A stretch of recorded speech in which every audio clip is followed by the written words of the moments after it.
তা আপনি তো অঙ্কের মাস্টার। দুইয়ের সাথে কত গুণ করলে ৩ হয় বলেন তো? তুমি কোন শ্রেণীতে পড়ো? নবম শ্রেণীতে পড়ো। দুইয়ের সাথে কত গুণ করলে ৩ হয় তুমি জানো না? না স্যার। শিক্ষককে জিজ্ঞাসা করতে হ্যাঁ হচ্ছে। স্যার। মানে শিক্ষককে হ্যারাস করা হচ্ছে। হ্যাঁ স্যার। এটা কমন সেন্স একটা থাকা তোমার উচিত। কমন সেন্স বুঝতে পারছো? 2 এর সঙ্গে 1.5 গুণ করলে 3 হয়। কি করে? এটা কত?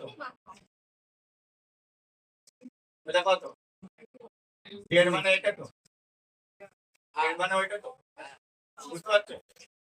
এটা 3 অঙ্ক আছে। এটা যদি 1.5 যদি না বোঝো, 2 গুণ 1 গুণ 1 এর 2 এটা তো 1.5 বলে। হ্যাঁ। তাহলে 2 আছে। এটা ভাঙো 2 এর 2 এর একে 3। 3 এর কত আছে?